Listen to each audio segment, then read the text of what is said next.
my channel. It's Eponine, aka Epi, and thank you so much for joining me for another true crime video today. Today's video is an unsolved mystery, and I think it's one that's really going to get you guys thinking. Now, without getting too far into the case, I do want to go ahead and give my usual disclaimer that in doing these videos, I mean no disrespect or offense to anybody involved, none of the victims or their families. All of this is just information that I've taken off of the internet and compiled into one location so that people who are interested in these cases can come to one video for a lot of information. Now, with that being said, and without further ado, let's go ahead and dive into today's videos, which is the Hinterhaifeck murders.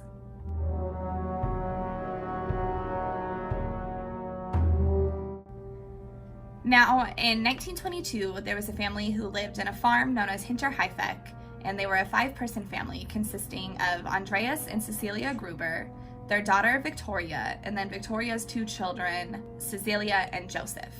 Now, originally this family had a maid, but she had quit because she thought the house was haunted. She kept hearing sounds around the house, and she was genuinely freaked out.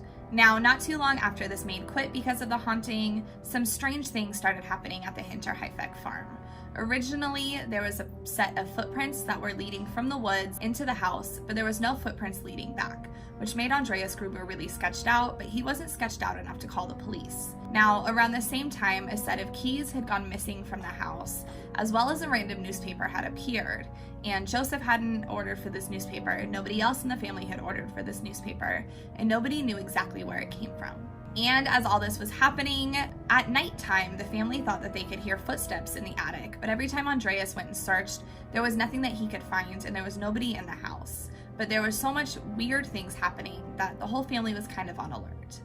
Now, on March 31st of 1922, a new maid came to the Hinterhaifeck farm, and her name was Maria Baumgartner. Her sister had escorted her to the farm and then left her there after she was all situated and settled in, and it is believed that they are the last people to see the Gruber family alive. Now, on March 31st, a horrific murder happened. What they believe happened was that whoever the killer was lured the family one by one into the barn, starting with Andreas, and then going to Cecilia, and then Victoria, and then the younger Cecilia. And as they were called into the barn one by one, they were actually bludgeoned to death. Now, after the killer had killed the 4 of them, he put their bodies in the corner, covered them with hay, and he moved on to the inside of the house to finish his task. Now, inside of the house is where he found the maid, Maria, and Victoria's younger son, Joseph. Now, Victoria and Joseph were both bludgeoned to death as well inside of the house. Now, after all of this happened, it took 4 days for their bodies to be discovered. Originally, Cecilia was missing from school, which people thought was kind of sketchy. And then the whole family failed to show up for church, which was very unlike them. Around the same time, the postman noticed that mail was starting to pile up in the mailbox. So at this point, the police were called and they were sent in to investigate, and that's when the bodies were discovered. Now, along with the bodies being discovered were some really weird things in the house that were discovered as well. It was found that meat had freshly been cut from the pantry. It was found that there had been fires burning in the fireplace all weekend, and the whole house just in general looked like it had been lived in recently. So what they think had happened was that the murderer had entered the house, and those were the footprints in the snow, and that he'd actually been in the house for a few days before the murder, which is really crazy to think about. Now, they think following the murder, it got even weirder, and they think the killer actually stayed in the house for a few days following the murders, with the dead bodies of Maria and Joseph in the house with him. So after the discovery of the bodies, autopsies were done, and all of the victims' heads were actually removed and sent off to clairvoyants to see if they could maybe figure out what had happened. But the clairvoyants were not able to find anything with the skulls, and to make matters worse, all of the skulls were actually lost during World War II, and now to this day they have no idea what happened to them. Now, it was established through the autopsies that a mattock is probably what was used to bludgeon the families to death, and they think that whoever was the murderer was probably very well equipped with this weapon, because it is determined that Joseph, the older Cecilia, Victoria, Andreas, and Maria all died instantly from their head wounds. They were horrific head wounds, and it did not take them long to die. However, it was discovered that the younger Cecilia did not die instantly from her wounds. When her body was discovered, it was found that she had been ripping hunks of her hair out, and they think that she was just laying there dying for hours until she eventually succumbed to death from shock of everything. Now, the police first suspected that this whole thing could have been a robbery. However, when they went through the house, they found valuable items that a robber most likely would have taken. So at this point, the theory of robbery was nixed out, and to this day, they're not sure what caused this murder. Now, after the discovery, there was also over 100 people who were interviewed, and many people they thought were suspects at one point in time. However, all of them have been cleared. So even though this event happened in 1922, they have no idea who did it. Now, there are a few different ideas on who those suspects could have been, so I'll go ahead and just talk about a couple of the main ones here. Now, one of the suspects they think could have been Victoria's husband. Now, Victoria's husband was reported to have died during war, so they think that it's not super likely. However, they think that his death could have been a false report and that he came back from the war and found that Victoria had a son, Joseph, who was not his, and that this sent him into a rage and he had just killed the whole family out of revenge. But that was never proven, and he was obviously never charged with anything because he had actually been assumed dead for a long time.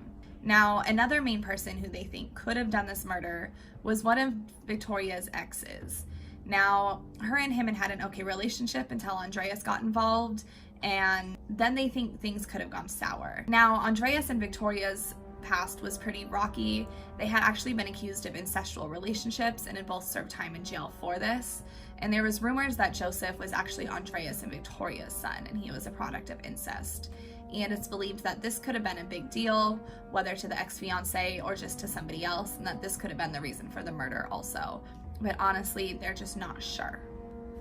Now, there was a group of students who decided to take this case on as their kind of project, and it was determined that all of them had came to a conclusion on who they believe this murderer was, but they're not actually releasing the information out of respect for the victims' families, and then I guess potentially the respect of families of the murderer, which seems a little strange to me, but without solid proof, they're not willing to release the name. So this whole case is just completely unsolved and completely mysterious. Nobody knows who the footprints were from, nobody knows who took the keys, nobody knows who planted the newspaper, and more importantly, nobody knows who committed these murders. It has been since 1922, so almost 100 years, and there are still no answers. This is Germany's most famous case and their most famous unsolved case. So all 6 of them were actually buried together in a cemetery without their heads. And later that year, the Hinterhaifeck farm was actually demolished and torn down, and there was a memorial put up in that spot. So this is just one of those cases that has always gotten me thinking. It has always gotten me wondering. It just has so many strange parts of it, with the killer potentially being in the house before the murders, with the killer potentially staying in the house after the murders. Was this somebody who was just comfortable with the house and familiar with the house, or was this just a complete stranger? Nobody knows. So unfortunately, that is it for today's video. That is all the information that I have for you guys. I'm really curious to hear your guys' ideas in the comments on who this could have been. And if you are interested in this case, I urge you to look it up, because there are so many conspiracies on who the murder could have been, but without any proof, nothing has happened legally as a result of this murder. So yeah, that is it for today's case. That is it for today's video. That is it for today's crime. Thank you so much for joining me for this. I really appreciate you guys giving me a little bit of time out of your day. If you enjoyed this video, and if you enjoy true crime or conspiracies or unsolved mysteries, please be sure to subscribe and hit that little bell notification so you can stay in the loop on all of my new videos. And if you enjoyed this video, please be sure to give me a thumbs up so I know to keep these coming. So yeah, that is it for today's video. Thank you all so much. I love you, and we will touch base soon. Bye.